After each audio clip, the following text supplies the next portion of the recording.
A subject I've wanted to cover for quite a while now is mindset. What is mindset? How do you adjust it if you need to, and why do you need to adjust it? Well, to understand mindset really is trying to figure out where it is.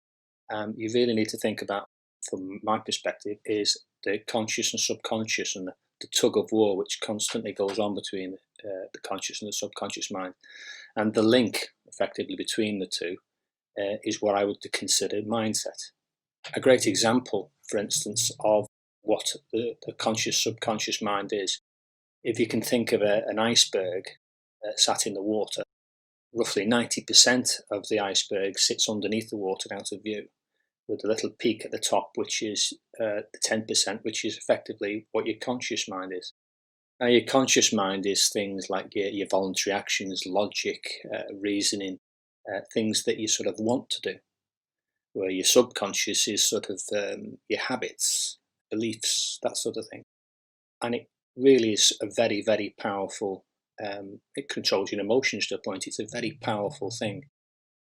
An example of that, for instance, is if you're coming out of a corner and you're desperate, the 10% of your conscious mind is desperate to open the throttle early. As you start to sit the bike up and you're sort of wanting to open the throttle, there's almost something almost physical holding you back, and you come out and you sit the bike up and you think, bugger, I so wanted to open the throttle. But effectively the thing holding you back is the subconscious. Now, the subconscious, it may have had an incident in its past where it opened the throttle up and the bike had a bit of a slide, for instance, and that's registered on the subconscious mind. So when your conscious mind, which quite quickly forgets about stuff, when your conscious mind wants to open the throttle, your subconscious goes, sorry, not happy about that, and it kind of holds it back until it's ready to go. So the mindset isn't quite complete in that sense. You've got to talk to the subconscious through your conscious mind. Think of it like a computer's hard drive. The hard drive is the subconscious.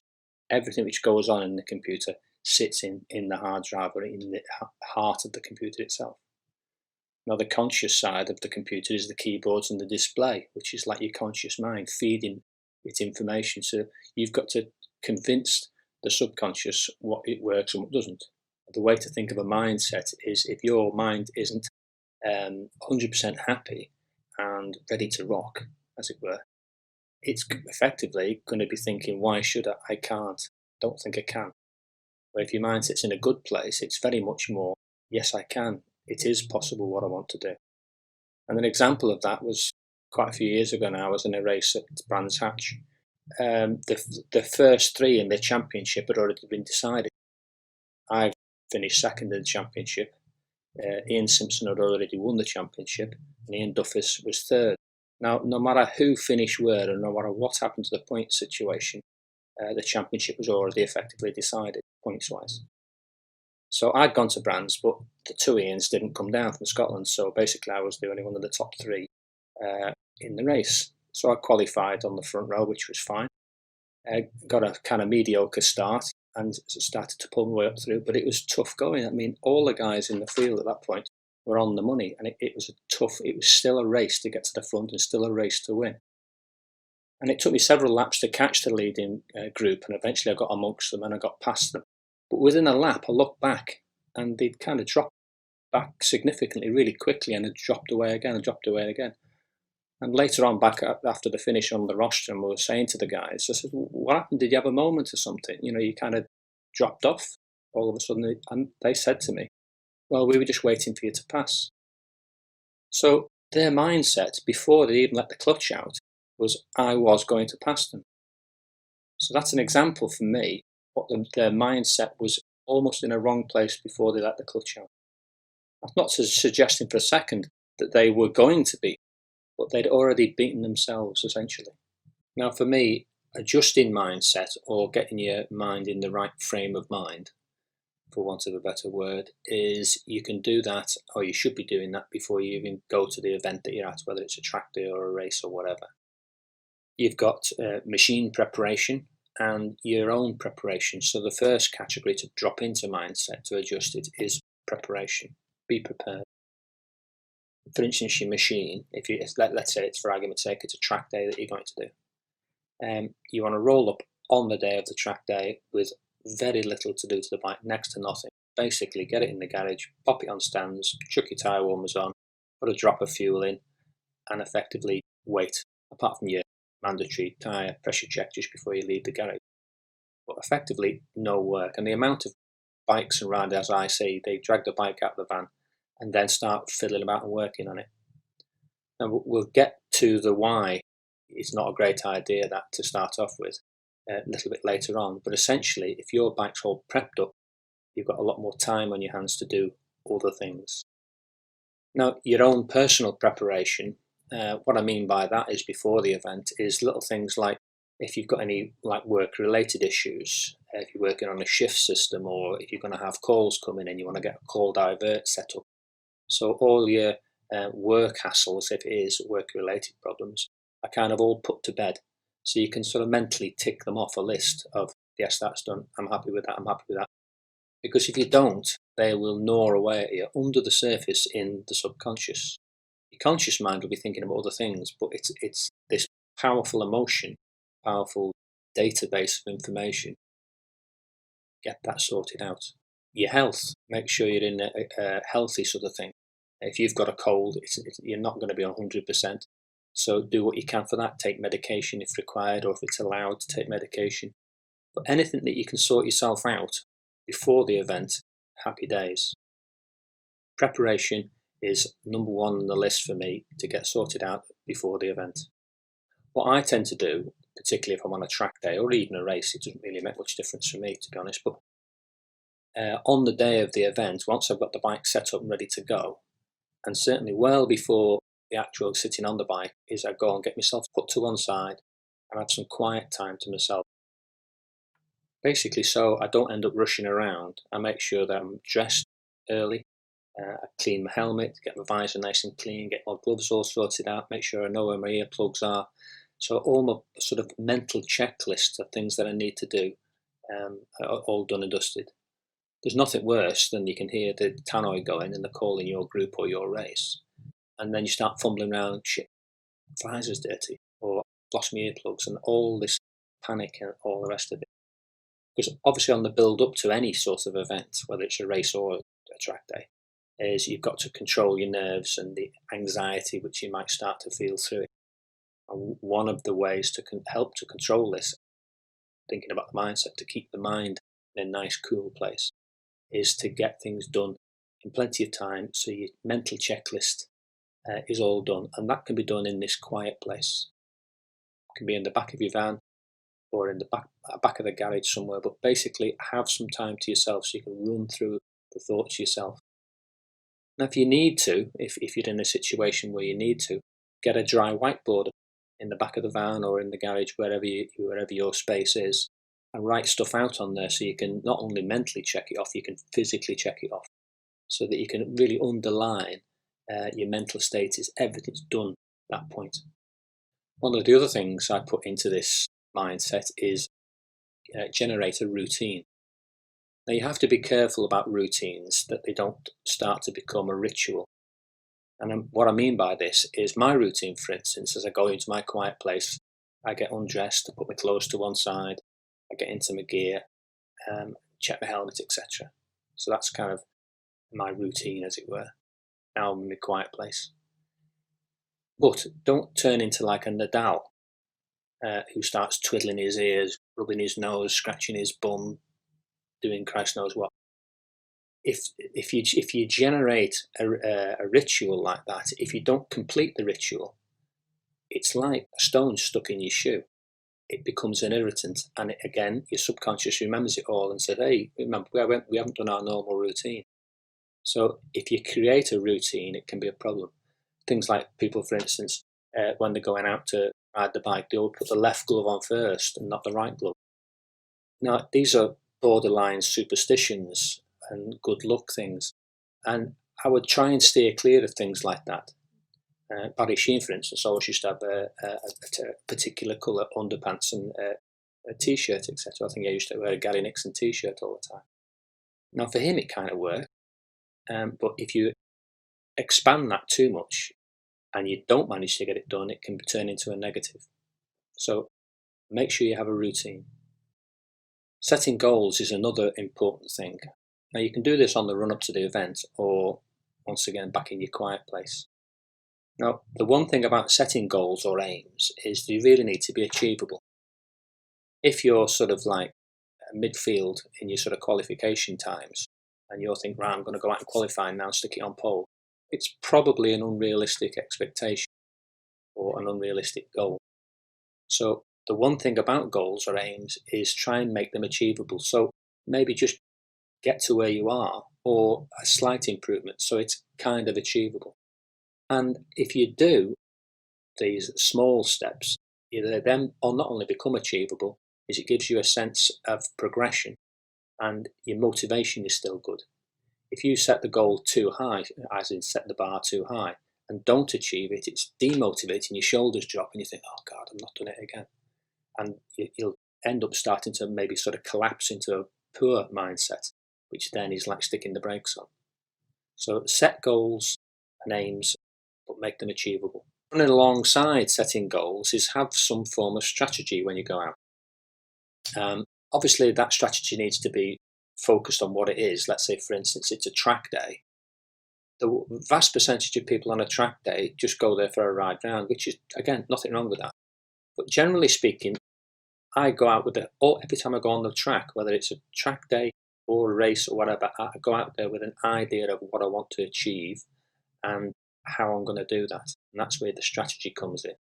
So if it's a testing program you're on, you need like a list of, I want to check brakes, I want to check this, I want to check that, whatever. So you'll go out there with that in mind. It gives you a focus as much as anything else. But have a strategy set up to run the concurrent alongside your setting goals. Another thing which can demotivate you sometimes is having negative thoughts. So wherever you can, be positive. Think what I can do, I'm going to do, as opposed to, oh, I can't do that.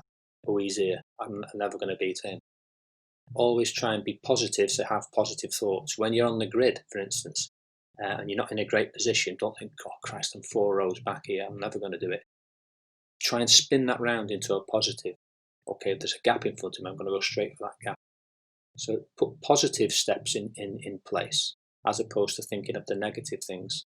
And all of this positivity all starts to funnel into your subconscious, which helps to equalize and balance up and give you a positive mindset. Now, once you get out onto the track itself and the immediate, just before going out there, what your anxiety will be up, your heart rate, if you had a pulse meter, would start to get quite high. And that accelerates that pressure, if you will, expectation. Let's say if it's a race, for instance, go out on your sighting lap, you come back, you chat with your mechanics, you get all sorted out. They blow the hooter, tyre warmers off, all the mechanics clear the grid.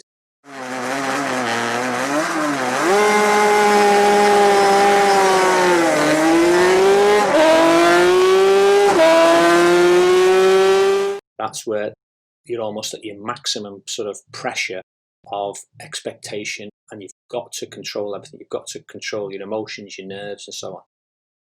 Now, what I tend to do there is when I'm sort of rolling up to the line at the end of the warm-up lap is I control my breathing.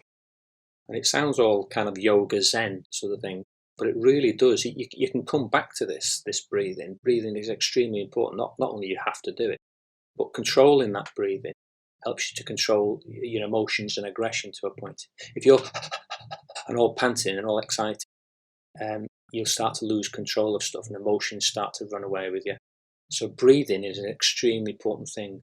Once you're actually up and running and you're out on track itself, and the race has started or you're mid-session in a track day, whatever it is, when you're out there doing your thing, is look after your body. And I mean by that, body management is extremely important. I always express to my clients the importance of relaxing on the bike as much as possible. Now, you have a surprising amount of time if you put some thought into it when you're on, particularly a more modern bike with a quick shifter and blippers and so on. Going down the straight, for instance, basically, once you've got the throttle open, you just feed it gears as you need it. So your left hand's pretty just hanging onto the bar, and your right hand, to a point, once the throttle is open, you can kind of relax your grip and use just your palm of your hand to keep the throttle open. So that the tension that you want to get rid of, that biting at the handlebar. You have to let that go, because the tenseness doesn't help the bike. You lose feeling of what the bike's up to. And more important to this point, body management, you're burning a lot of energy. Great example is, for instance, I'll be out coaching with somebody, really super fit guy, and does triathlons, and he's absolutely on the money fit wise. 15 minutes into the session, you can see he's started to make mistakes. It's all kind of falling apart for him. And he comes in and the guy's absolutely lathered with the sweat, because he's been burning so much energy when he's out on track. Where by comparison, I'm nice and comfortable behind him, I'm relaxing, I'm doing my sort of thing, I'm riding my way. And I'm not sweating exactly, but I'm not pumping sweat out. The point I'm getting across here is relaxing and body management is important. And in a race, particularly a long race, the payback is your performance level stays relatively constant, as opposed to being quite good at the start and then falling away because you're getting tired at the end. And it's not just about how physically fit you are, it's what you're doing at that time on the bike. You can be the fittest guy in the world, but if you're not riding in a relaxed state as much as possible, you'll soon you'll deplete all the energy that you have. So body management, really important. Once again, when you're out on track, another thing you need to think about as well is focus on what you are out there to do. Focus on your strategy. If you're doing practicing starts, for instance, or you're practicing a particular aspect of your riding, or you're testing something, that's your focus. If you're on just a track having a ride round sort of thing, you can focus on, okay, I'm going to focus mainly at the moment on getting a good position. So you're focusing on your line, or you're focusing on an aspect of what you're doing. Try not to get distracted. If you're coming up behind someone, or you know him sort of thing, and you're sort of having thumbs up and you all get slightly distracted, the second you look up again, you've lost focus and things go wrong very quickly. So keep focused on what you went out to achieve, or what your strategy was when you went out. Another really important thing is, regardless of what you're doing out on track, racing or track day, it really doesn't make much difference. Enjoy what you're doing. Generally speaking, you're putting a huge pile of money into this, an awful lot of energy. What for? If you're not enjoying it, you need to spin that around very quickly. So make sure you enjoy what you're doing. Now, when you've come in after your session or your race, for me, it's always, I think, worthwhile rewarding yourself. I don't mean with a bottle of champagne or a cuddler or kiss or a box of chocolates or something, but reward yourself from what you've done. Now, I tend to reward myself, and I try to encourage other people to reward themselves on effort. If they've put 100% effort into it and they know they've done as best job they can, the preparation's been good, the bike's good, everything's been kind of good, they've got a reasonable start if it's a race, and they've had a really good race, wherever they finish, that's where they finished. Now, if they've had a problem and it's their fault, you can kind of beat yourself up a little bit. But always try and reward yourself on the effort that you've put into it. The other side to that is, if you reward yourself on, say, your position or your time, you're always going to be up against it. The reason for that is, if you don't win a race or get the fastest time, remember the Americans say something like the second place is the first loser. And if you the further back you come, if you're basing your reward on a result, is you're going to beat yourself up all the time. And if your shoulders drop and you think, oh God, I'm only 5th, 7th, 8th, whatever it is, your shoulders start to drop, motivation starts to drop, everything starts to close in on you, and your mindset kind of takes a downward turn. So always try and reward yourself on how much effort you've put into it, and then remember, of course, how much you've enjoyed it while you've been doing it. So for me, mindset is largely about the battle between the subconscious, the conscious, and the subconscious fighting it out. The subconscious, generally speaking, will nearly always win. It's a bit like a sumo wrestler. You're always better off having the sumo wrestler on your side than trying to fight the guy. There's only going to be one winner in that case. So if you can get the sumo wrestler or your subconscious on your side, you're going to be in the best possible place than you are. But there's lots and lots of aspects which all start to come in together, which you really need to pull together to make work. You have preparation, quiet time, routine, setting goals, strategy, positive thoughts, focus on your breathing, body management, focus on what you're actually doing, enjoy yourself, and reward yourself for what you've been doing. And if you do that, you should have a positive mindset.